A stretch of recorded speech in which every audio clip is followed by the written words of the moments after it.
안녕하십니까. 신직업의 발견 김진택입니다. 여러분들 여행 다들 좋아하시나요? 주변에 한 명씩은 여행 싫다는 사람 없고요. 그리고 해외여행을 지금 많이 다녀오고 있는 상황이라서 어떤 세계에 대한 관심이나 그리고 먹거리, 문화 이런 부분에 대해서는 거의 다 요즘은 전문가 아닌가라는 생각이 듭니다. 지금 이분들이 여행을 하시는 건지 현지 체험을 하시는 건지 이 화면 봐가지고는 잘 모르실 수도 있는데요. 이렇게 여행하면서 지역의 명소만 방문하는 것이 아니라요. 해당 나라의 문화를 배워보기도 하고 또 현지인들에게 이 경제적 이익이 공정하게 돌아가고 있는가라는 거에 대해서도 고민을 해보기도 하고요. 또 현지 문화를 조금 더 적극적으로 체험해보면서 새로운 여행 문화를 만들어가는 일도 저희들이 지금 속속 접하고 있는 얘기들입니다. 오늘은요, 여행의 목적과 가치를 새롭게 전달하는 분들이 있다고 해서 모셔봤습니다. 오늘의 신직업의 발견에서는 착한 여행 상품을 발견하고 운영하시는 공정여행 기획자를 만나보도록 하겠습니다.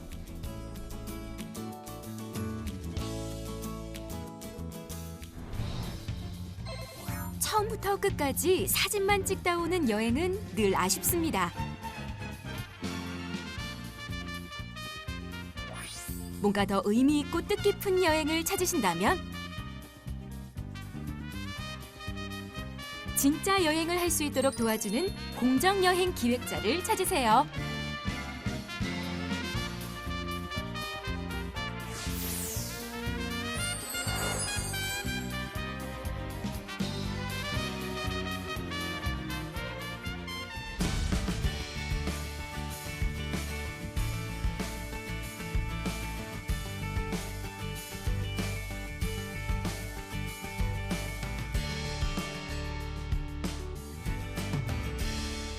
오늘의 신직업 공정여행 기획자의 세계에 대해서 이야기해 주실 변영석 선생님 모셨습니다. 네, 안녕하세요. 반갑습니다. 그리고 국민대 디자인융합창조센터 허정인 교수님 모셨습니다. 네, 안녕하세요.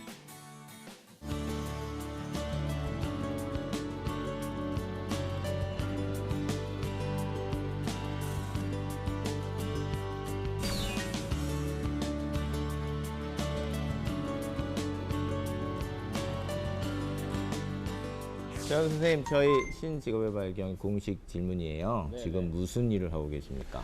예, 저는 여행사를 운영을 하고 있고요. 네. 그래서 특히 이제 그 중에서도 공정여행이라는 거를 기획하고 판매하는 그런 여행사를 지금 운영을 하고 있습니다. 일단 여행 기획사는 어느 정도 알겠는데, 선생님, 공정여행 부분은 시청자 여러분이 들어보셨을 수도 있고 한 번쯤은, 근데 정확히 뭘까라는 부분도 있을 것 같아요. 공정여행은 어떻게 보면 조금 좀 새로운 형태의 여행이고 혹은 이제 예전의 여행 산업에 대한 좀 반성으로 생긴 네. 개념이에요. 워낙 뭐 이렇게 뭐 우리 여행 상품들 중에서도 저가 상품들이 많아지면서 상품의 질도 문제지만 현지에서도 많은 문제가 일어나기도 하거든요. 그래서 그런 문제들을 개선해서 좀 더 적극적으로 지역사회 경제에 좀 기여할 수도 있고 환경에 미치는 영향들은 최소화하고 현지의 문화들을 좀 존중하면서 배울 수 있는 그런 형태의 여행들을 통칭해서 공정여행, 한국에서는 그렇게 부르고 있습니다. 한 어느 정도 됐을까요? 저희가 이렇게 좀 대중화돼서 얘기했던 거는. 공정여행이라는 말을 우리가 한국 사회에 처음 쓰기 시작한 건 2008년 정도고요. 네, 그러니까 지금 한 8년 정도 사용이 되고 있는 말이고요. 외국에서는 뭐 책임여행 혹은 뭐 지속 가능한 여행 이런 개념으로 많이 알려져 있습니다. 네. 선생님, 같은 질문입니다. 조금 더 뭐 확장된 개념도 좋고요. 선생님 요즘 생각하시는 것도 좋고. 네, 우리가 공정여행 기획자, 뭐 공정여행 이런 얘기를 하기 전에 먼저 윤리적 소비를 한번 좀 얘기를 해봤으면 네네, 좋겠어요. 같이 붙어 다니는, 네, 항상 예. 같이 붙어 다니는 건데, 그러니까 윤리적 소비 혹은 착한 소비라는 개념이 어떻게 보면 그냥 소비한다기보다는 나의 소비 행위가 다른 사람, 사회, 환경에 네. 어떤 영향을 미치는가까지 고려하는, 그래서 바람직한 소비 활동을 찾아보자 이런 얘기를 말하는 건데요. 그러니까 공정이라는 개념이 우리는 윤리적 소비에서 시작했다고 좀 생각해 볼 수 있고, 네. 또 하나는 그래서 공정여행뿐만 아니라 공정무역, 공정제조 등 굉장히 확대되고 있어요. 그래서 여기에 있는 공정이라는 건 제가 좀 정리를 해보면 같이 사실 밸류체인에 참여하는 모든 구성원들이 네. 모두 함께, 그러니까 상생을 보면서 운영할 수 있는 방식을 의미하는 것 같아요. 일단은 이 정도로 이해하고 가도 뭐 충분히 뭐 그렇죠. 개요적인 상황에서는 별 문제가 없을 것 같습니다. 그죠? 그러면은 조금 더 이제 더 구체적으로 더 정보도 드릴 겸 그리고 선생님 하신 일을 조금 더 우리가 알기 위해서는 선생님 어떤 게 더 화가 많이 나셨어요? 기존의 그런 여행을 보시면서 아 이건 정말 아니지. 그래서 난 하게 되면 적어도 이건 안 할 거야라고 한다면 어떤 부분에 좀 화가 좀 나셨어요? 기존의 여행 상품들 저도 뭐 이렇게 좀 가보기도 했어요. 일부러 뭐 상품들이 어떻게 운영되는지를 좀 보기 위해서. 근데 가장 안 좋은 거는 사실은 어떻게 보면 좀 사기성의 쇼핑들을 막 이렇게 돌리고 그 시간들을 억지로 내야 된다거나 그리고 뭐 인권이라던가 현지의 좀 많은 동물권이라던가 이런 것들이 굉장히 무감한 여행들이 많아요. 특히 이제 동물 좀 학대하는 막 그런 쇼들 보게 되고 그래서 이거는 적어도 아니다라는 생각이 좀 강하게 많이 들었죠. 예전 여행 프로그램들을 보면 지금도 많이 그런 것들이 있고요. 안 없어지고 있더라고요. 예, 안 없어지고 있습니다. 예. 거의 잊혀질만 하면 한 번씩 기사에 언급되는 그런 내용들이 많이 있죠.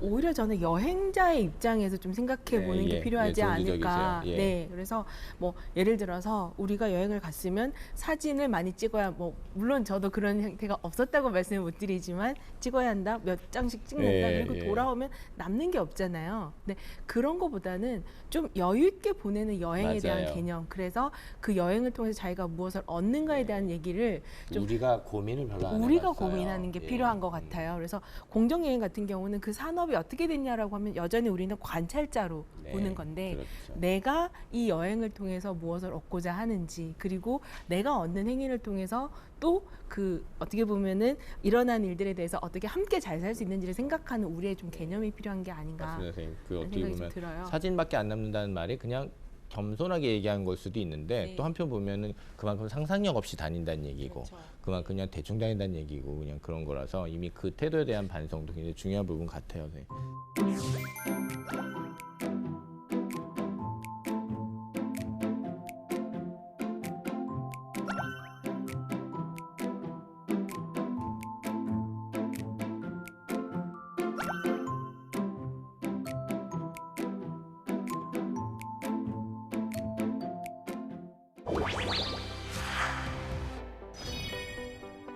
공정여행이라는 개념이 워낙 좀 어려우시다 보니까 저희가 이제 설명하면서 저희 교수님 한 분하고 이제 정리를 했던 내용이에요. 보면은 사실은 공정여행은 어떻게 보면 큰 틀에서의 여행 산업의 변화의 필요성 안에서 어떤 특정한 내용들을 좀 담고 있는 것들이기도 합니다. 그래서 보면은 뭐 지속 가능한이란 말 우리 많이 쓰잖아요. 그것이 사회 문화적이고 환경적이고 경제적이고 지속 가능성을 어떻게 가질 거냐 이런 맥락에서 설명이 되고 특히 그걸 관광을 통해서 즉 여행이란 걸 통해서 이 세 가지가 어떻게 가능한지를 만들어내는 게 공정여행의 요소에 좀 많이 가까운 것 같습니다. 여러 가지 말들로 불리는데요.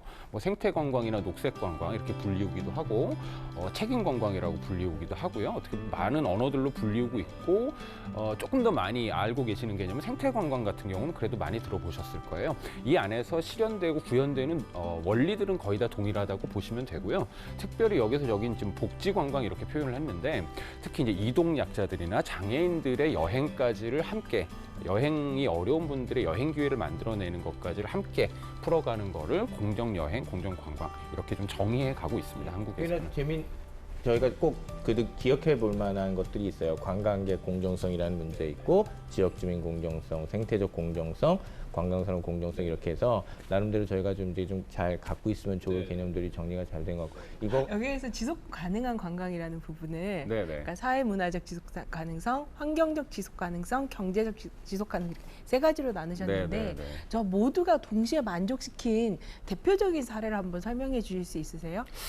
대표적인 사례들이 사실은 그 뭐라 그래야 될까요? 우리나라로 따지면 흔히 유추해 보시면 농촌 체험마을 같은 데 있잖아요. 사실은 그런 것들을 만들었던 원칙들은 사실 여기서 출발을 했습니다. 그런데 한국은 워낙 좀 정부 보조금에 의존해서 하다 보니까 잘 만들어지진 않았지만 해외에는 커뮤니티를 기반으로 해서 이런 것들을 하고 있는 곳들이 많아요. 이걸 커뮤니티 베이스 투어리즘 해가지고 지역사회 기반 관광이라고 하는데 거기서는 이 세 요소가 아주 엄격하게 들어갑니다.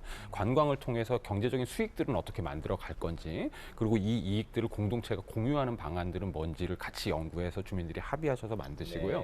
환경적으로는 이것 안에서 만들어지게 되는 관광객들 때문에 생기는 어떤 오폐수라던가 아니면 식수의 문제라던가 이런 문제들을 해결해가는 작업들을 이 안에 연결을 하시고, 그다음에 환경적인 수용력이라는 것이 있는데, 그래서 한 번에 들어올 수 있는 사람들의 수까지도 통제하고 제한하는 방식으로 접근을 하고요. 사회문화적으로는 여기서 만들어 이분들이 가지고 있는 문화와 관광객의 문화가 상호 이질적이지 않게 상호가 상호를 좀 신뢰하거나 존중할 수 있는 방식을 어떻게 만들지에 대한 연구들을 하셔서 이게 잘 엮어져서 커뮤니티가 되면 사실은 우리나라에서도 뭐 물론 중요한 개념이지만 제3세계 국가들 같은 경우에는 이런 것을 잘 만들어 놓은 커뮤니티들은 관광객들을 통해서 지역사회가 전체가 굉장히 다른 차원으로 이렇게 올라가게 되는 계기가 되기도 합니다.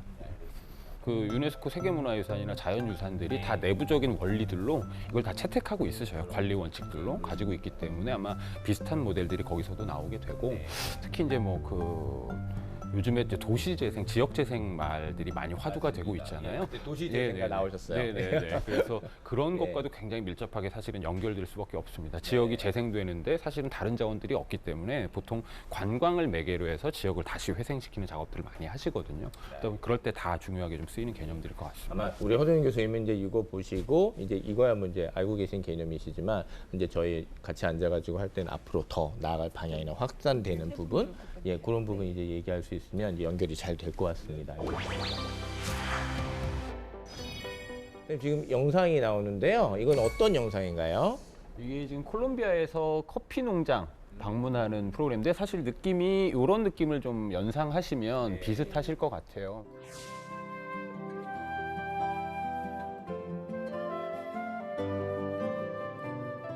지금 내가 살고 있는 세상과 환경에 대해서, 또 이 순간 지구 반대편에서 땀 흘리고 있는 소박한 사람들의 바른 삶에 대해서 공정 여행은 몸으로 느끼게 해줍니다.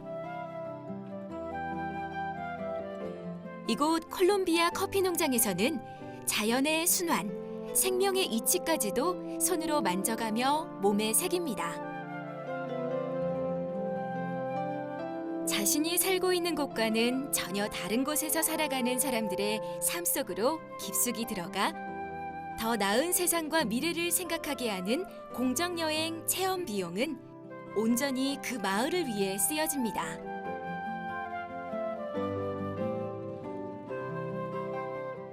지역의 커뮤니티를 방문하거나 지역의 마을들을 가보게 하는 게 가장 크거든요. 그리고 저희 손님들도 보면 여행자들도 실제로 이제 이렇게 막 어떻게 보면 좀 고생해서 가잖아요.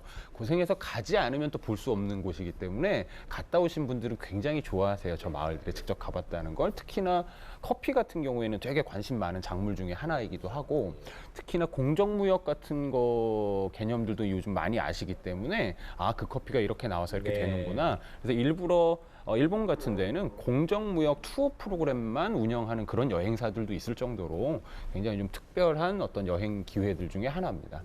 그리고 이것의 결과가 지금 여기 보이는 장면은 다시 심고 있잖아요. 그래서 생명들을 다시 순환시킨다라는 그런 의미의 체험까지를 담고 있어서 특히 뭐 아이들이랑 같이 가거나 했을 때는 굉장히 중요한. 한 20년 후에는 내가 심은 커피 어떻게 됐을까? 이제 이런 것도 이제 같이 넘어가는 얘기겠죠. 되게 외국의 농장들은 유기농으로 관리되고 있는 데들이 많기 때문에 아까 교수님도 윤리적 소비의 맥락에 대해서 얘기하셨었지만 그런 것처럼 이거 전체가 굉장히 좀 윤리적인 어떤 생태계 전체를 구성하고 있어서 이런 것들을 꼭 개념적으로 말하지 않더라도요. 손님들이 가보시면 여행객들이 자연스럽게 좀 느끼시는 것 같아요. 이런 식의 삶 혹은 이런 식의 방식이 굉장히 중요하구나라는 걸 아시게 되는. 보통 이런 것들은 한 몇 박 며칠 정도로 운영이 되는 경우가 많나요? 이게 그건 국가에 따라 워낙 천차만별이긴 한데요. 콜롬비아를 가려면 못해도 한 10일 이상은 잡아야 되고, 근데 아시아권에서는 하면은 한 3박 5일 정도 안 해도 충분히 좀 가능한 프로그램들입니다. 네. 나가서 사 먹는 게 아니라 직접 해 먹는 거지, 그죠? 예.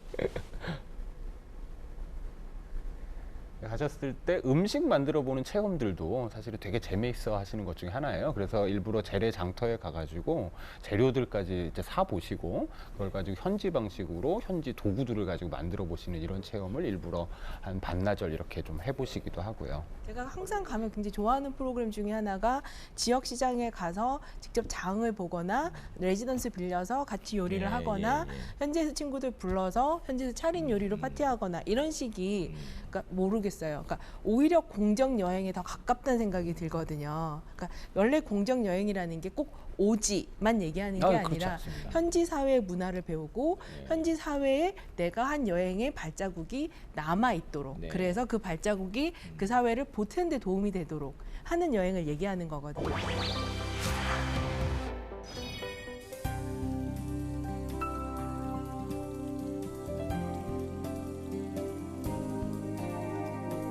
아프리카의 많은 국가들이 물 부족으로 큰 어려움을 겪고 있다는 걸 모르는 사람은 별로 없을 겁니다. 지금 이 순간에도 먹을 물조차 구하기 힘든 사람들이 많습니다. 물이 부족한 나라에서 여자들의 가장 중요한 일과는 먹을 물을 길어오는 일입니다.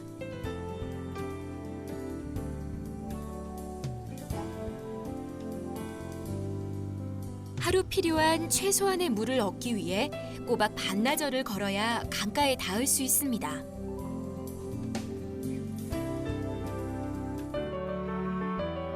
원래는 학교에서 공부하고 있어야 할 나이. 이 소녀의 하루는 온전히 물을 길어오는 시간으로 채워집니다.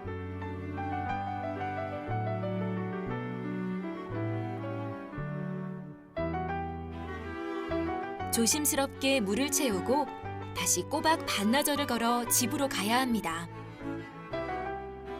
물통 하나의 무게도 버티지 못할 것 같은 연약한 몸으로 가족들의 식수를 충당하기 위해 이 마을의 소녀들과 아낙네들은 종일 물을 옮깁니다. 더 멋진 생활을 꿈꾸거나 자신만의 꿈을 키운다는 건 사치나 다름없는 팍팍한 삶을 살아온 사람들.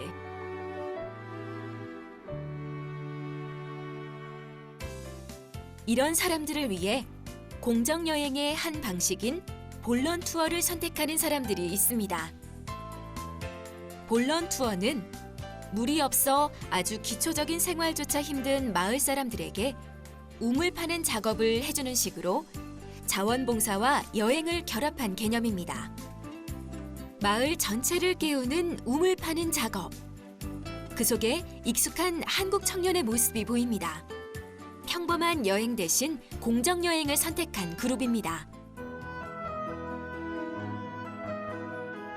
마을 사람들에게 생명수나 다름없는 투명한 지하수가 힘차게 솟구칩니다.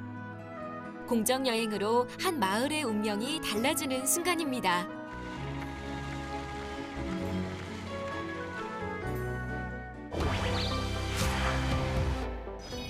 너무 좀 개념적이고 어떻게 보면 참 멋진 일이지만 사실 이제 현실적인 차원과 얘기할 때는 이런 부분도 고민하자라고 한다면 어떤 부분 짚어주실 수 있으실 것 같아요. 저는 공정여행은 이것이다라고 원형화시키지 않았으면 좋겠어요. 그러니까 굉장히 너무 전형화된 원형을 만들지 않았으면 좋겠다는 생각이 드는 게 오히려 저는 굉장히 쉽게 그러니까 우리가 아름다움을 봤으면 지켜줄 의무가 있다.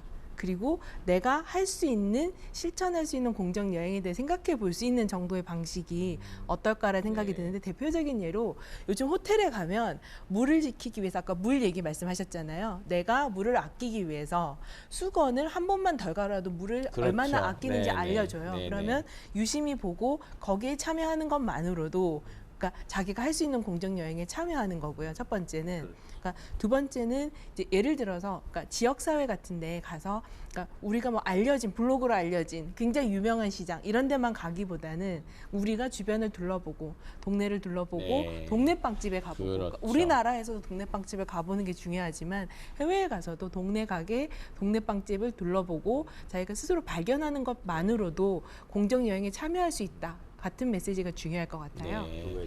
아름다운 거는 뭐라 그러셨죠? 뭐 아름다움이 있으면 지켜야 되는 뭐 우리가 예. 아름다움을 보았으면 네. 그것을 지켜줘야 할 의무가 있다. 네. 준비 많이 하고 네, 오셨는데요. 준비하고 왔습니다. 준비하고 와요, 저. 근데 저희들이 좀 생각해야 될 부분. 예, 정말 좋은 슬로건이고 또 그런 것 같고요, 선생님. 보통 이제 일단 이제 그래도 저희가 얘기하면서 이제 조금 더 확장된 얘기를 간다고 했을 땐 일단은 그 가이드는 그래도 현지인을 많이 고용하시고 그리고 이제 그런 거에 대한 인식을 같이 하시는 분들이 좀 찾으시죠? 네. 예. 가이드뿐만 아니라 현지 파트너 회사들이 굉장히 중요한 것 같아요. 왜냐하면 저희도 이제 거기 상주하면서 뭘 하기는 어려우니까. 그리고 사실 지역 사회라는 건 지역에 있는 분들이 어떻게 보면 주도하셔야 되는 네네. 일이잖아요. 그래서 우리가 막 개입하는 건 더 어떻게 보면 좀 오버하는 네, 일일 수도 예. 있죠. 그래서 현지 파트너 회사나 아니면 파트너 회사까지는 없을 때 그런 지역들도 많이 있어서 그렇죠. 그런 경우에는 적어도 현지인 가이드 랑 좀 커뮤니케이션 할 수 있는 분들을 찾아내는 게 첫 번째 이제 단초인 것 같아요. 네. 그럼 그 다음 단계에서 그걸 어떻게 상품화 시킬지 이분들이 가지고 있는 자원들을 한국 사람들이랑 좀 맞췄을 때 가능한 요소들이 뭐가 있는지를 발굴해내고 답사도 가보고 실제로 손님들을 한번 테스트 삼아 한번 보내보기도 하고 예, 예. 이런 과정을 거쳐서 만들어지게 되는 것 같습니다. 선생님, 그 트래블러스 맵이라는 그런 지금 이제 회사를 운영하고 계시고 이게 지금 벌써 그래도 몇 년 되신 거죠? 2009년에 저희가 시작을 했으니까요. 빨리 시작하셨네요. 네. 그렇죠. 왜냐면 2008년에 공정 그 이런 말이 처음 여행 나왔고요. 나올 때 이제 하신 거니까 네. 그때 어떻게 뭐랄까 뜻을 같이 하시는 분들이 선생님한테 좀 많으셨나요? 아니면 좀 사실은 그때까지도 저희 안에서도 이게 처음 우리한테 등장했던 개념이라서 저희한테도 개념도 좀 생소했고 다만 취지는 좀 알았죠. 어떻게 보면 아까 이제 맥락에서 윤리적 소비가 쭉 연결되는 게 저는 여행 상품이라고 보기도 하거든요. 숙박부터 먹는 것까지가 그것도 쫙. 있겠죠? 네. 네. 그래서 그런 정도의 이제 좀 생각들을 가지고 좀 봤는데 봤더니 해외에는 굉장히 큰 규모의 이미 그런 회사들이 이제 등장해 있더라고요. 이렇게 봤더니 아 이게 충분히 좀 비즈니스가 될 수 있는 영역이기도 하겠다. 이렇게 좀 보면서 그때는 시작을 했습니다. 그래서 저희도 잘 모르고 어느 했죠. 나라셨어요? 처음 했던 데가 네팔이었습니다. 아, 그러셨군요. 예, 네팔의 트레킹 프로그램을 거기 현지의 사회적 기업 형태가 있어요. 그러니까 아 현지에 네네. 소수민족 여성들을 가이드나 포터로 이제 트레이닝을 시켜가지고 이분들이 일자리 창출하는. 네. 그래서 이분들하고 같이 하는 프로그램을 가장 먼저 시작을 그러셨군요. 했었습니다. 지금도 계속 하고 계세요? 네. 거기는 굉장히 오래 가시고 반응도 좀 좋으세요? 네, 근데 좋다가 이제 지진이 2014년에 맞습니다. 났었잖아요. 맞습니다. 그래가지고 14년이 아니죠. 작년밖에 안 됐네요. 그래서 2015 거의 그러네요. 관광객이 2015년이네요. 네, 작년이라서 예. 그 여파가 아직도 해결이 안 되고 있어서 사실 굉장히 안타깝습니다. 저희가 그 커뮤니티들을 홈스테이 가능하도록 막 개발하고 한 지역들도 다 그때 지진에 묻혔어요. 다행히 이제 주민들은 많이 돌아가시지는 않았는데 이거 뭐 다 파묻혀버리고 나니까 지금 굉장히 좀 안타까운 상황이 되기는 했습니다.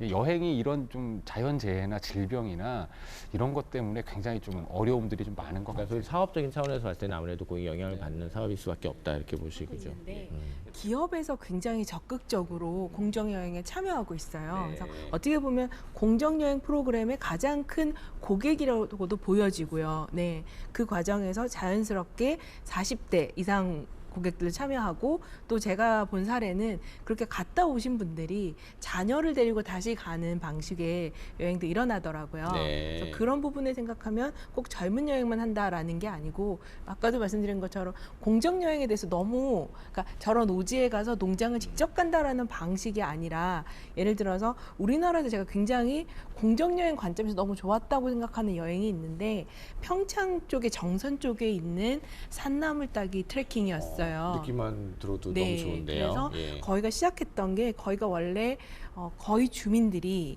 한 60대 이상 우리가 생각하는 그 그림이었었어요. 근데 거기에 제가 정확하게 기억 안 났는데 어느 집 며느리였어요. 네.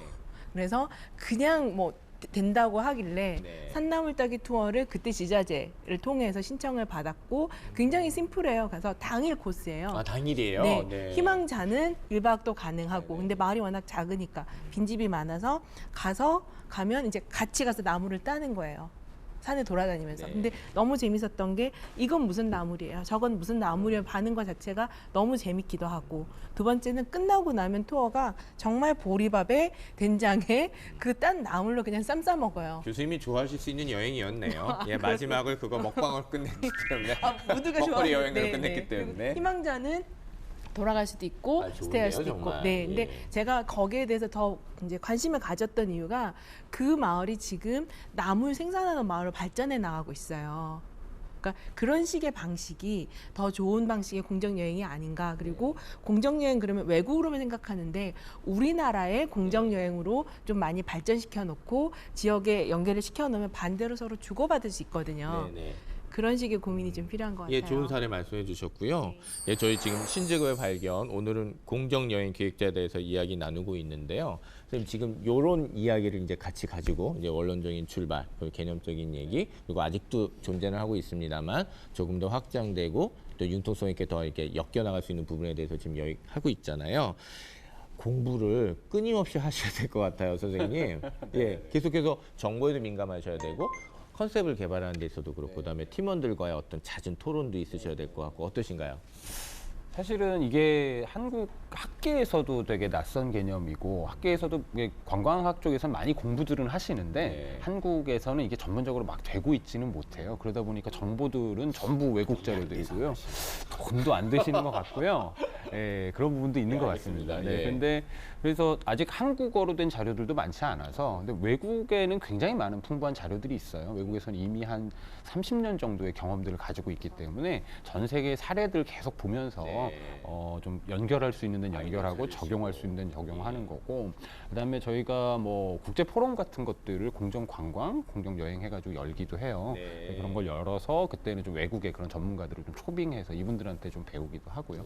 사실 제일 좋은 건 가서 보는 거죠. 예, 그래서 잘 되고 있는 곳에. 네, 그렇죠. 예, 예. 가서 답사도 하고 저희는 그렇게 하면은 이제 그걸 개발하면 되니까 상품으로 네. 이제 그런 것들이 훨씬 더 이제 중요한 기회이기도 하고요. 만약 이제 지금 말씀하셨으니까 요즘 들어서 조금 이렇게 주목이 많이 간다, 뭐 관심이 많이 간다라는 지역은 어느 지역의 어떤 프로그램이세요? 요즘에 관심이 가는 지역은 저 아까 이제 국내 얘기하셨는데 네. 저희도 국내를 가지고 좀 고민을 많이 하고 있어요. 네. 사실은 한국의 농촌 사회라는 것도 굉장히 큰 위기에 직면해 있잖아요. 그러다 네. 보니까 이걸 어떻게 좀 여행하고 연결을 해보지라고 하면서 정선 쪽에 폐광 지역이 있거든요. 네. 정선 특히 고안 사북 이쪽에 네. 지금은 가보면 막 무슨 마사지, 뭐 전당포 막 이런 것들만 잔뜩 네. 읍내에 있어요. 관광객들이 거의 안 오고 관광객들은 강원랜드나 강원랜드 리조트 쪽으로만 가셔요. 네. 여기를 그럼 어떻게 할 거냐? 이 폐광돼서 사람들이 살고 있는 실제 살고 있는 이 지역을 그래서 그 지역 쪽에 좀 젊은 친구들도 유입하게 하고 관광 프로그램들도 개발하게 해서 새로운 활력을 만들어내는 지역 재생 사업 이런 것들을 좀 같이 하고 있습니다. 네, 그렇습니다. 그게 굉장히 거기에 이제 폐광 지역이라는 게 사실 굉장히 역사적으로도 소중한 자원들을 많이 또 가지고 있거든요. 폐광 직접 가볼 수도 있고 가서 뭐 석탄 같은 걸 캐는 과정들을 볼 수도 있고 본인이 만들어 볼 수도 있고 이런 것들을 잘 컨텐츠화하면 네. 다른 지역에는 없는 굉장히 유니크한 어떤 것들이 될 수 있잖아요. 그래서 이걸 어떻게 좀 잘 살려서 한국의 대표적인 좀 지역 재생 모델을 좀 만들어 볼까 네. 이런 고민들을 좀 하고 있습니다. 네. 공정무역, 공정여행 이렇게 하면 너무 제3세계의 너무 노동력만을 느낌이, 이런 느낌으로 계속 그러니까. 가고 있는데 네. 약간 올려봤으면 좋겠다는 생각이 들어요. 그러니까 예를 들어서 동피랑 같은 경우에 예전에 우리가 생각했던 공정무역은 아니고 신기함으로 시작했던 여행 중에 하나인데 지금 다른 방식으로 발전을 시키고 있어요. 실제로 동피랑에 가는 관광객들의 행동이 지역사회 주민을 불편하게 만드는 사례가 많이 일어나고 있기 때문에 거기에 반성하고 개선하는 방식의 여행이 있다면 오히려 너무 그런 식으로만 보기보다는 우리가 보면 그러니까 철도가 KTX 나오기 시작하면서 이제 사라져가는 작은 역들이 네, 많이 네, 생겼잖아요. 맞습니다. 근데 네. 그런 역들을 모아서 예를 들어서 무궁화를 타고 여행하게 하거나 뭐 그런 각 역마다 어떻게 보면 지역에서 일어나는 특산물을 같이 먹어보게 하거나 뭐 이런 식의 행동을 연결할 수도 있고요. 또 하나는 뭐 막걸리 같은 지역 특산품을 연결하는 프로그램도 만들어갈 수 있고 또 굉장히 좋은 것 중에 하나가 우리나라가 보면은 역사에 대해서 우리가 요즘 굉장히 많이 재미를 가지게 되고 있잖아요. 직접 가보는 게 굉장히 중요한 건데 네. 뭐 직접 가보는 역사 여행을 공정 여행으로 엮어보거나 이런 식의 행동도 많이 더 만들어낼 수 있는 여행 컨셉이 될 수 있을 것 예. 같은데요. 교수님 말씀하신 것도 항상 이렇게 테이블에 올라오죠. 아, 그럼요. 예. 뭐 많은 것들은 이제 그 중에서 실행도 많이 해봤고요. 네. 막걸리 같은 거 빚어도 보고 양조장 가가지고 예. 막 이런 것도 하고 특히 이제 시장 같은 경우는 저희가 그 지역에 가면 전통 시장 같은 거는 계속 연결을 잘 하려고 그래요. 대단한 프로그램을 이걸 막 만들지는 않지만 되게 자연스럽게 네. 시장을 갈 수 있도록 만든 거라던가 네. 그다음에 기차하고 연결하는 프로그램들이 굉장히 중요한데 이 무궁화호 타고 움직이는 건 좀 어렵지만 뭐 그 청년들 왜 내일로 해가지고 왜 그렇죠. 7월 8월 되면 거의 무전 여행 떠나듯이 막 이렇게 떠나잖아요. 그런 친구들을 좀 불러 모으기 위한 컨셉의 여행 상품 같은 것들도 좀 개발해서 네. 운영을 하기도 하고요. 예. 그래서 아마 되게 고민하시는 그런 내용들하고 저희 시도들이 있는데 이게 이제 여기서부터는 이제 일 혹은 이제 비즈니스의 맞습니다. 영역인 것 같아요. 예. 수익화 영역이 굉장히 중요한 네, 거죠. 네, 네. 맞습니다. 네. 예. 이게 아주 유니크한 걸 만들면 굉장히 매력은 있어 보이는데 막상 선택하는 분들은 확 줄어요. 이게 네. UX적으로 생각하면 네, 네, 네. 이게 어떻게 네, 분명히 네. 연관이 있죠, 그죠? 저희가 뭐 UX적으로도 뭐 아우 참신하고 너무 쌈박한 너무 네. 독창적이면 너무 네, 좋아했다고 네. 해도 네. 소비자들이 그렇게 또 친근하게 다가가지 네, 않는 네. 거 있잖아요. 그러니까 어떻게 보면 그 비슷한 부분이 있어요. 예. 그러니까 비용 부분이라는 네, 네. 것들이 이제 저희들이 또 생각해야 되는 거잖아요. 네, 네. 어떤 식으로 운영이 된다고 보면 될까요? 비용을 상품들 저희도 이제 그 고민을 많이 했어요. 그리고 공정 여행 상품 너무 비싸다는 얘기도 많이 하시고. 근데 이게 기본적으로는 작은 여행사가 가질 수밖에 없는 한계들이 있습니다. 자본력이 부족하니까 네. 항공권이나 이런 것들에서 가격들을 할인하기가 어려운 네. 부분들이 있기는 하지만 실제로는 만약에 같은 상품, 같은 구성을 가진 상품을 대형 여행사가 만들고 우리가 만들었을 때 원가 차이 한 10% 내외 정도라고 네. 보여져요. 네. 그렇기 때문에 이렇게 봤을 때는 가격에 있어서 크게 경쟁력이 떨어지거나 하진 않는다고 보이는데 다만 워낙 저가 상품들이 많다 보니까 그러니까요. 그거랑 이거랑을 비교해 버리시면 이제 이거는 답은 안 나오죠. 그렇고 두 번째로는 이제 그렇게 됐을 때 현지에서 만약에 지출하는 비용이 같다면 뭐 대형 여행사들이 하는 대량 관광 형태와 저희가 같을 때 현지에서 쓰는 돈들은 그럼 어떻게 되나를 저희가 좀 계산을 해봤어요. 네. 그랬더니 대형 여행사들의 경우에 현지 주민들이 직접 소득을 얻게 되는 비율이 한 5에서 10% 정도가 나와요. 네. 지상비 중에서. 근데 저희 경우를 계산을 해보면 한 95% 정도가 지역에 있는 분들이 운영하는 곳들에서 이제 쓰게 됩니다. 그러니까 이 비율로 보면 사실은 굉장히 큰 좀 차이들을 좀 만들어낼 수 있겠다 이렇게 보여집니다. 알겠습니다. 네, 공정여행 기획자요. 지금 이제 어떻게 보면은 조금 성숙이 이제 돼야 되는 단계예요. 네네. 자격증이나 뭐 이런 것들이 어떻게 돼 있나요? 자격증 같은 거가 따로 있지는 않고요. 네네.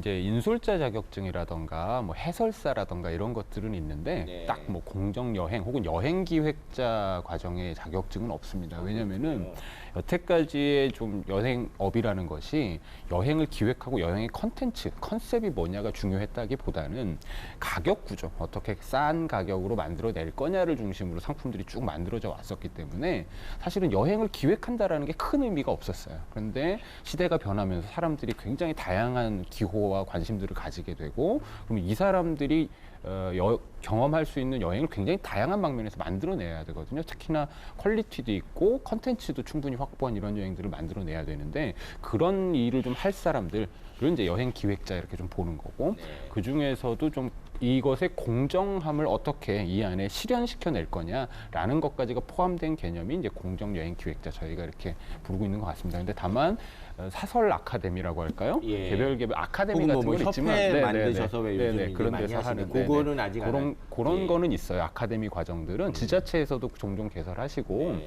50+ 세대들 대상으로도 열려 있기도 하고 그런 건 있는데 이게 딱 정규 자격증이거나 이렇지는 못합니다. 아직은.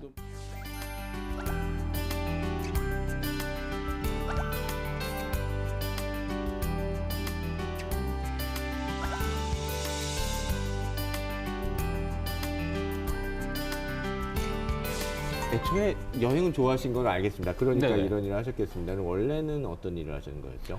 그 전에는 제가 대안학교의 교사로 그러셨군요. 있었어요. 네, 네. 예. 하자 작업장 학교라고 예, 예. 네, 거기에서 교사로 한 7년 정도를 있으면서 네. 아이들하고 여행을 많이 다녔어요. 아이들이랑 여행을 다니는 그 학습의 과정으로 사실은 그게 굉장히 공정 여행이랑 되게 가까워요. 도보 여행도 네. 많이 하고. 선생님 말씀하시는 네, 부분에 네, 있어서 네. 그것도 하나의 굉장히 상상력이에요. 공부하는 그죠? 네, 예. 네, 네, 네. 그런 경험들을 고전에 좀 했었습니다. 그러셨군요. 네, 네, 그러다가 이제 2008년 9년 넘어가면서 네, 한번 네. 이제 뜻이 맞는 분들이랑 한번 네, 네, 해보시고 네, 네. 지금 공정 여행 혹은 이런 식으로 해서 같이 좀 파트너 뭐 혹은 이제 경쟁까지는 아니어도 이렇게 비슷하게 하는 회사들이 얼마나 좀 있어졌나요? 지금 한국에 저희 공정관광협회가 있는데요. 네. 거기 회원사가 약 30개 정도가 있고요. 30개나 돼요? 모델은 조금씩은 다 달라요. 뭐 네. 어디는 숙박하시는 거 중심, 네. 어디는 여행업, 어디는 체험 프로그램 이렇게 다르기는 하지만 네. 한 30개 정도의 회원사들이 있습니다. 그러시군요. 네. 그러니까 저도 이제 로망 중에 하나가 남극에 가보는 거거든요. 남극, 북극 막 이런데 외국에서는 그런 투어들도 많이 해요. 네. 그래서 저희가 그런 시도를 남극은 안 하지만 예를 들어 쿠바라던가 아이슬란드는 지금은 이제 많이들 아시지만 그러네요. 예. 이런 데를 해보면 와 이러면 갈 것 같은데 뭐 아니면 와이너리 투어 있잖아요. 네. 프랑스나 뭐 이태리에서 이런 거 하면 정말 많이 갈 것 같은데 이래갖고 저희가 런칭을 막 해보면 반응이 없어요.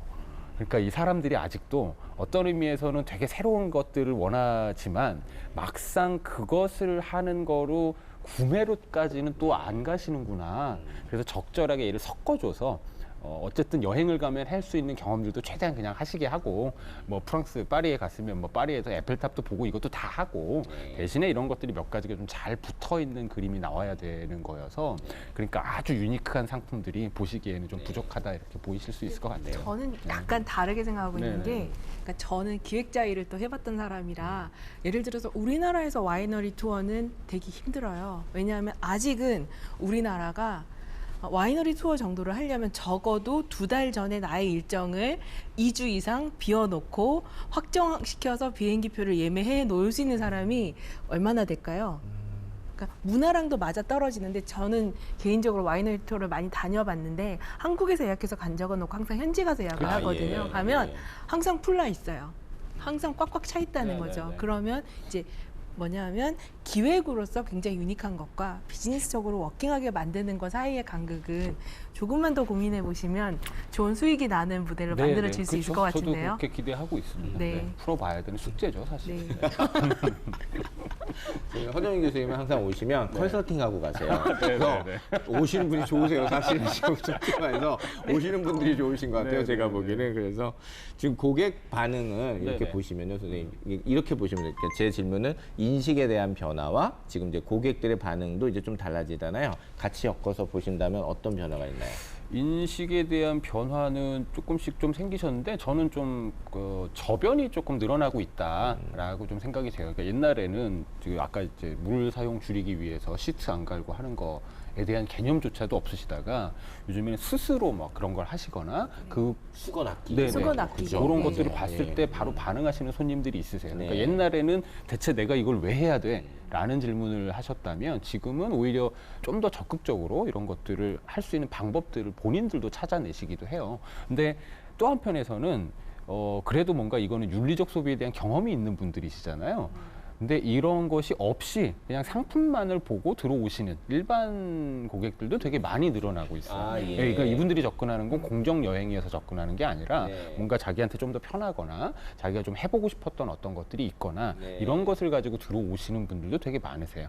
저희도 그런 경우에는 이걸 막 대놓고 막 강조해서 말씀드리지는 않아요. 근데 네. 가보시면 그냥 편하고 그래서 가장 좋게 느끼시는 건 여행 같은 여행을 했다. 그러니까 패키지 상품이란 걸 갔을 때는 내가 경험할 거라고 기대 안 했던 자유로운 시간이라던가 여유라던가 관광객들이 가지 않는 다른 곳들에 돌아다니면서 경험할 수 있는 거라던가 아주 작은 그룹들이 자기들끼리 좀 편하게 얘기하면서 다닐 수 있는 이런 경험들 때문에 여행 같은 여행을 하고 왔다.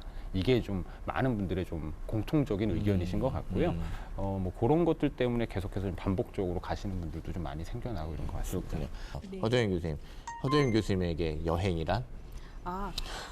저한테 여행이라는 건 그러니까 막 비우고 다시 채우는 과정이라고 봐요. 그러니까 여행을 제가 굉장히 좋아하는 이유 중에 하나면 우리가 일상을 정말 온전히 즐길 수 있는 방법 중에 하나라고 생각하거든요. 그러니까 사실 내가 내 삶에 있으면 다른 일에 바빠서 내가 느끼는 일상의 소중함을 잘 보지 못해요. 네. 근데 여행을 가면 일단 물리적으로, 시간적으로 단절되기 시작하면서 기존에 제가 일상에 보지 못했던 걸 다시 새로운 각도로 볼 수 있는 기회가 생기거든요. 네. 그 과정에서 우리가 얘기하는 뭐 문화를 이해하거나 아니면 원래 내가 갖고 있던 어떤 생각이 한계가 있다는 네. 걸 자연스럽게 이해를 하거나 이런 식의 개념이 일어날 수 있는 거죠. 뜬금없지만 선생님, 네. 선생님에게 여행은 어떤 걸까요?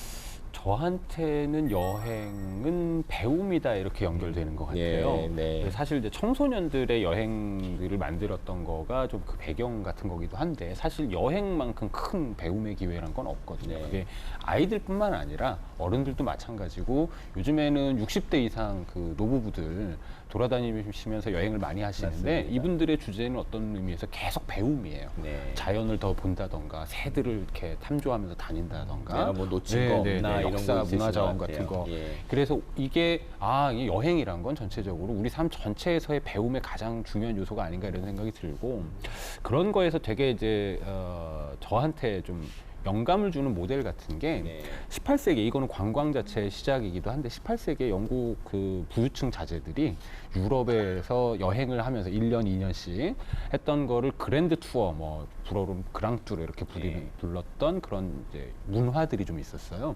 근데 사실은 이게 유럽 전체의 역사 내지는 어떤 예술들을 중흥시키는 굉장히 중요한 계기들이 막 됐다고 하더라고요. 네네. 상호 교류하고 만나면서 여러 문화들이 섞이고 저는 그래서 여행이 한편에서는 나개인의 배움이지만 한편에서는 서로가 다른 사회를 이해하고 학습하면서 지구촌 전체가 좀 진보할 수 있는 그런 기회이지 않을까 이런 거창한 예. 뭐 거창한 얘기는 해주셨으면 일단은 배움이라고 말씀해 주셨고 허정인 교수님은 좀 비우고 다시 좀 제대로 채우는 행위라고 말씀해 진짜 주셨으니까 공감하는 것 중에 예. 하나가 우리가 아는 괴테 이탈리아 기행도 그 관점에서 쓰여진 여행이거든요. 그러니까 어떻게 보면은 우리나라에서도 젊은 친구들이 그러니까 사실 저는 처음에 하는 여행 같은 경우는 꼭 내가 공정하지 못한 사진을 많이 찍은 거에 대한 죄책감 느낄 필요는 없다고 생각하는 그렇겠죠. 게 너무 많이 안 다녔기 때문에 그렇죠. 다 해봐야죠. 다 해봐야 되는 거죠. 근데 오히려 더 일찍 체험할 수 있게 만들고 자연스럽게 경험할 수 있게 만들 수 있도록 우리가 좀 고민하는 것도 반대로 공정여행이라는 부분의 중요성을 모두가 느낄 수 있는 계기가 되지 않을까라는 생각이 들거든요. 저희가 지금부터 자연스럽게 지금 이렇게 여행 얘기 다시 짚으면서요. 네. 공정여행이 갖고 있는 어떤 틀 같은 거에 대해서 다시 고민하고 이제 경제적인 문제나 다른 차원으로 넘어갈 수 있는 문제 어떤 그런 게 된 것 같아서 참 다양스럽게 생각을 합니다.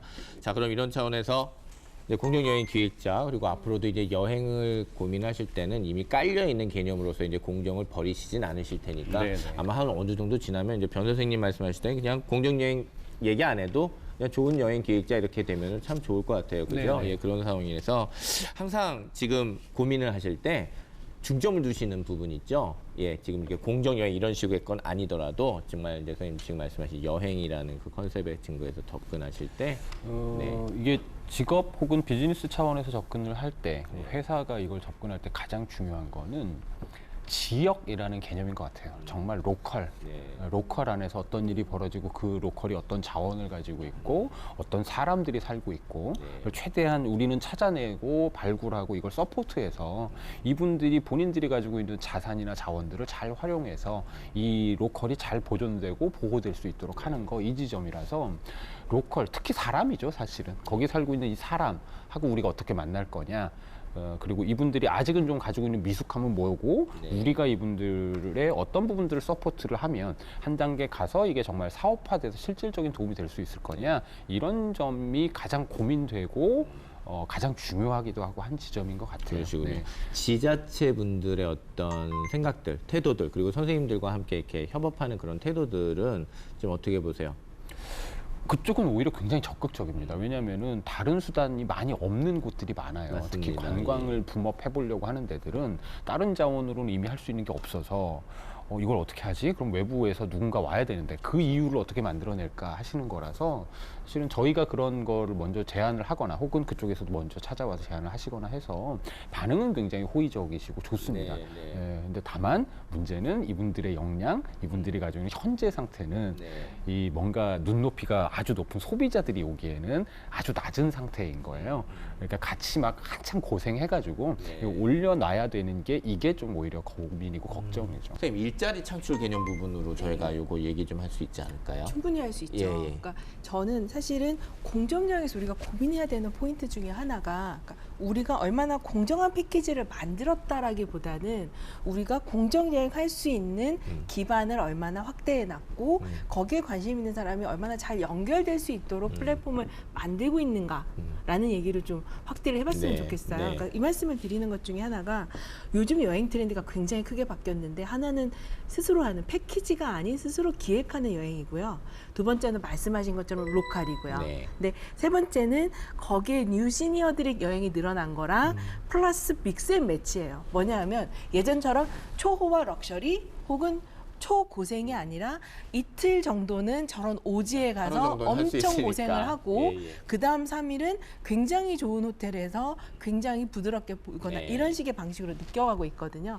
이런 식의 여행 니즈는 사실은 패키지로는 이제 더 이상 감당을 못하는 거죠. 그리고 마지막 굉장히 중요한 요소 중에 하나가 경험이에요. 이제는 여행이 어떤 뭐 많이 보는 거, 많이 어디 남들이 말하는데 가보는 게 아니라 네. 내가 새로운 가치를 발견하고 경험하는 게 여행에 초점이 되어 있거든요. 네. 그러면 지역사회 같은 경우에 아까 말씀하셨던 것처럼 우리가 예를 들어서 각 지자체가 숙박시설이나 아니면은 프로그램이 있었을 때 거기를 쉽게 갈 수 있도록 쉽게 메뉴판 정도만 보여줘도 네. 일자리 창출이 직접 일어나는 거죠. 네. 수익은 그들에게 직접 가는 거고요. 네. 그러니까 제가 관심 있게 보는 것 중에 하나가 코자자라고 코자자. 네, 예. 한국 한옥 공유 숙박 있어요. 아, 예, 근데 예. 거기가 나오면서 어떤 부분이 생겼냐면은 한국 지역 민박이 굉장히 많은 게스트로 들어오기 시작하고 있었거든요. 네. 그러니까 그 부분도 어떻게 보면 공유 경제 혹은 그 공정 여행에 우리의 대안적인 밸류 체인에 들어오실 분들이기도 하는 거죠. 그렇죠. 네. 그러니까 지금 플랫폼이라는 부분을 저희가 고민을 네. 다시 하면 일자리 창출이라는 부분이 같이 따라오니까. 같이 따라오는 거죠. 예, 예. 그리고 식당 같은 경우도 예를 들어서 지역민들이 함께하는 식당이라든가 이런 부분들이 일자리가 만들어지는 거죠. 네. 그러니까 아까 그 탄광 말씀하셨는데 폐강 말씀하셨는데 보통 지금 폐강 같은 경우는 무주 같은 경우는 와인 열차라든가 굉장히 대규모 자본이 들어와서 하는 방식으로 운영되는 사례가 많은데 제가 홍천에서 굉장히 재밌는 사례를 봤어요. 거기가 폐강을 이용해서 양송이 버섯을 키워요. 아, 그 광이 좋으니까 네, 폐광이. 바람이 좋으니까. 근데 거기에서 어떤 식의, 그러니까 가보면 아직은 갈 길은 멀어요. 그러니까 네. 저는 또 가봤답니다. 가봐서 야 이거는 관광상품이 안 되겠네라고 돌아서려다가 거기에 작은 그 지역분이 하는 정말 개선이 많이 필요한 식당에서 먹어봤는데 양송이가 정말 너무 맛있는 네. 거예요. 저는 이제 양송이 거기서 주문해서 먹어요. 예를 들면 이제부터? 네. 아, 그때부터? 그때부터. 네, 알겠습니다. 그러니까 예를 들어서 이런 방식, 즉 예. 사람들이 그러니까 모든 그러니까 여행의 개념을 몽땅 공정이다가 아니라 우리가 생각했을 때 공정 여행의 퍼센티지가 늘어나고 그를 통해서 지역 사회를 한 번 더 들여다보고 내가 참여할 수 있도록 만드는 플랫폼을 만드는 방식으로 하면 일자리는 그러니까요. 늘어납니다. 예, 예. 네. 어떻게 같이 이렇게 고민하시는 일이 항상 있는 것 같습니다만은 어떻게 그렇죠. 보세요? 관광이라는 건 사실은 일자리 창출 측면에서 굉장히 그 창출 효과가 높은 산업이기도 해요. 네. 사람들이 가고 맞습니다. 사람들이 가서 본인이 원래 하던 모든 행위를 거기서 해야 되잖아요. 그러니까요. 사고, 먹고, 자고 막 하는 거를. 네. 그러니까 그 연관된 일들이 다 그 지역사 안에 만들어지거나 준비가 돼야 되기 때문에 네. 굉장히 그런 의미에서 일자리 창출에서는 의미가 큰 일이고. 그래서 예. 지방 그리고 예. 지역 자치단체 분들도 관심 갖는 게 네네. 아마 거기서 그런 거고. 네네. 네. 기획 저는 이제 그 중에서도 물론 여행 기획자라는 일자리도 많이 만들어지겠지만 네. 그 중에서도 여행 기획자의 역할이 굉장히 중요한 게 뭐냐면 교수님 말씀하셨던 그런 지점들을 찾아내 가지고 그렇죠. 이거를 상품으로 만들어내는 역할이 굉장히 중요한 거예요. 네. 지역에 있는 분들이 아무리 만들어봤자 그냥은 네. 못 가거든요. 네. 날 것으로는 갈 수가 없기 때문에 이걸 잘 상품화시키는 게 굉장히 중요한 지점이고 네. 그런 점에서는 여행 기획자 자체가 일자리로서도 중요하지만 이 사람이 얼마나 좋은 역할을 하느냐에 따라서 네, 사회에 만들어지는 일자리는 훨씬 더 크게 만들어질 거다 이렇게 보입니다. 덧붙여서 네네. 여행 트렌드 변화를 좀 얘기를 해보면 네. 아까 뉴 시니어 계층이 굉장히 그렇죠. 패식 소비층으로 네. 변화하고 있다고 얘기했잖아요. 근데 일본 같은 경우 우리보다 먼저 그러니까 노년 사회로 왔고 굉장히 경제적 주체로서의 시니어의 사회를 먼저 경험했는데 네. 여기를 보면은 이분들이 굉장히 나온 트렌드 중에 하나가 명품 오토바이를 타고 여행을 즐기는 실버 라이드들이 급증하고 있어요. 그래서 이 그런 것 같아요. 네, 예. 이 트렌드는 사실은 아시아권으로 계속 확대되기 시작하면서 심지어는 대만, 하고 일본에 나왔던 굉장히 유명한 광고 중에 나중에 아내가 죽고 나서 그 친구들이 오토바이를 타고 함께 여행하는 장면이 나올 만큼 새로운 트렌드를 만들어간 거죠. 이런 것처럼 여행이라는 부분을 꼭 뭐 내가 어디에 가서 무엇을 본다가 아니라 내가 즐기는 것을 친구랑 함께 한다라는 것만으로도 충분히 여행이 된다라는 얘기를 말씀하신 좀 체험하고 체험하고 더 강조하고 싶은 부분이 있고요. 그다음에 또 하나는 반대로 모든 걸 내려놓는 여행이라는 것처럼 템플스테이라든가 가서 아무것도 하지 않는다라든가 왜 최근에 나왔던 뭐 삼시세 여행만 보더라도 아무것도 안 하고 밥 해 먹는 건데 왜 사람들이 굉장히 열광할까요? 거기에 대해서 우리가 한번 생각을 해볼 수 있는 것 같은 거죠. 그리고 이제 이런 걸 다 묶어서 굉장히 새로운 트렌드 중에 하나는 여행은 어디 간다라는 개념이 아니라 그러니까 새로운 스테이라는 개념으로 가는 것 같아요. 하루를 가더라도 거기에서 거기 문화권을 보고 오기. 혹은 한 달쯤 현지인으로 살아가기.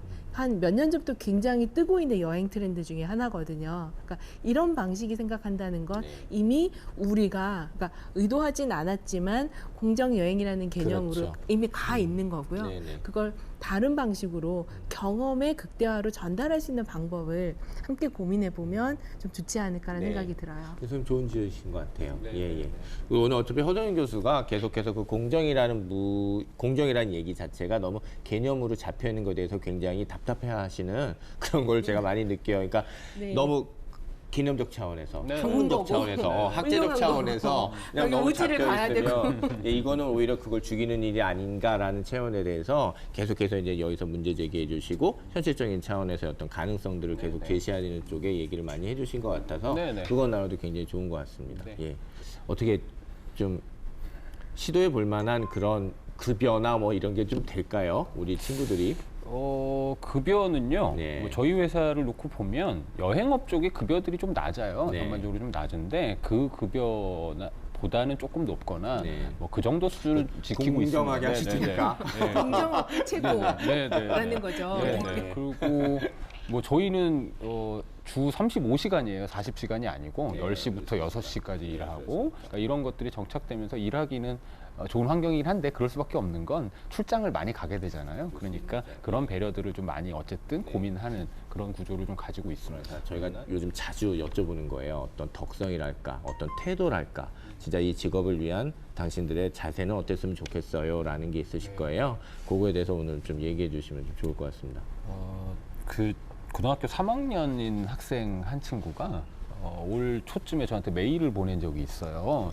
나 공정여행 기획자가 되고 싶다. 나 어떻게 해야 되느냐. 바로 오신 거네요. 어떻게 해야 되느냐 이렇게 왔더라고요. 그래가지고 제가 한참 고민을 하다가 뭘 하라고 해야 될까 막 고민을 하다가 제가 추천했던 게 인문학 공부를 열심히 하셔라. 대학에 가서 만약에 어떤 전공 선택을 해야 된다면 인문학 공부를 하는 게 맞다. 왜냐하면 여행이란 건 사실 사람을 들여다보고 사회를 들여다보는 일이기도 하잖아요. 그리고 그 맥락을 이해해야 상품도 만들 수 있고 지역사회랑 접점도 생기거든요. 그랬더니 저는 까먹고 있었는데 한 6개월 뒤인가 다시 메일이 왔어요.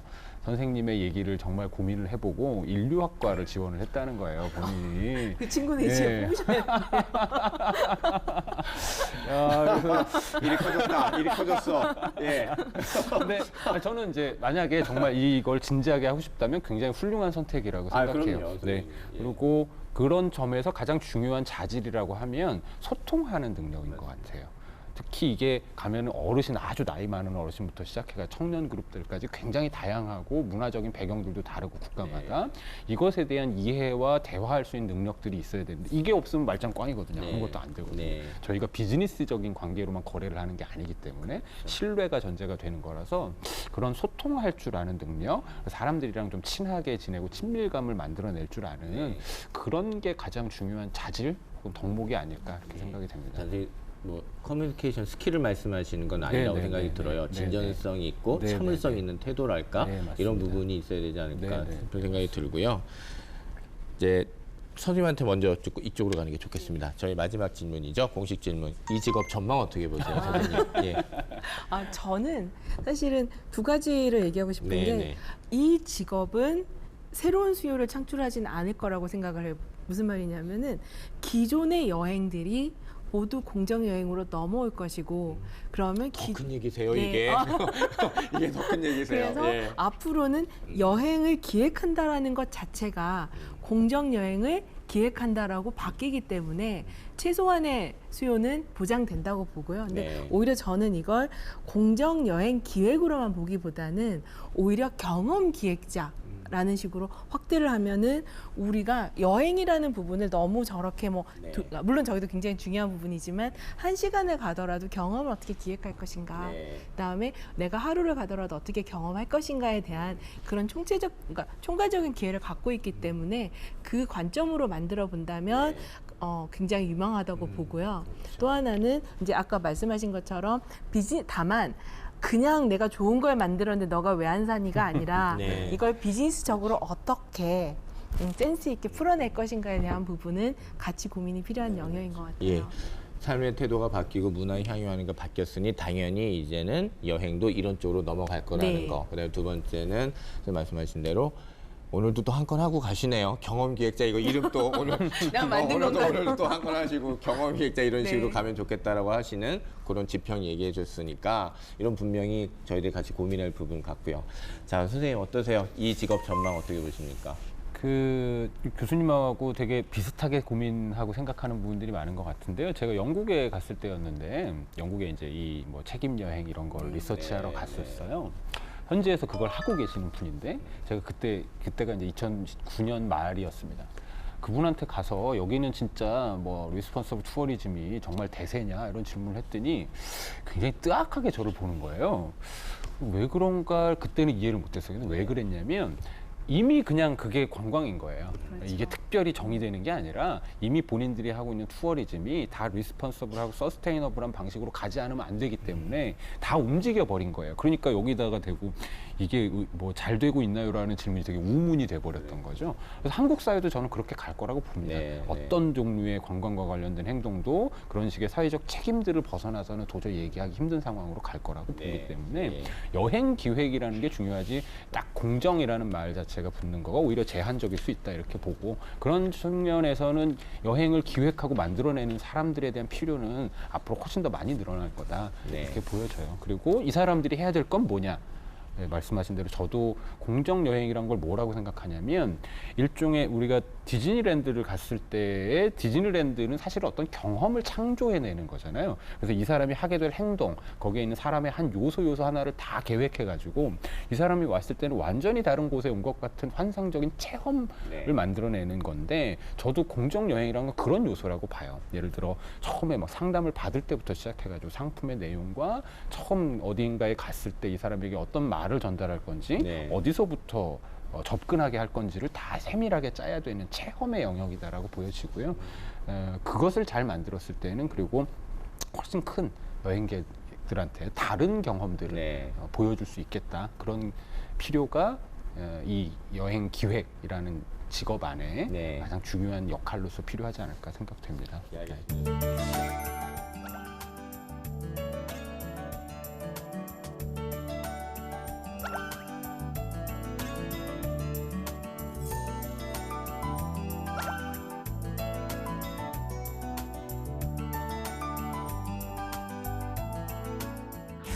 공정여행 기획자에 대해서 알아본 신직업의 발견, 오늘 준비한 이야기 여기까지입니다. 오늘 함께해 주신 변영석 선생님 고맙고요. 허준희 교수님 고맙습니다. 감사합니다. 누구나 여행을 가면 편하게 다녀오고 싶은 마음이 좀 있긴 있습니다만 그렇지만 살면서 다시는 해보지 못할 경험을 할 수 있다면 여행의 의미를 다시 생각해 볼 수 있지 않을까 생각하고요. 오늘 두 분께서 여행에 대한 정의를 내려주신 것도 제 가슴에 남습니다. 실제로도 공정여행을 다녀온 사람들의 재구매 비율이 높고 대부분 긍정적인 반응을 보인다고 합니다. 먹고 즐기고 노는 것에 치중하는 여행 문화가 아니라 사람 중심의 착한 여행을 추구하는 공정여행에 여러분들도 오늘 함께 참여하시면 어떨까, 그리고 그 영역을 넓히는 것에 같이 참여해 보시면 어떨까라는 생각 듭니다. 오늘은 여기서 인사드리겠습니다. 신직업의 발견은 여러분을 응원합니다. 고맙습니다.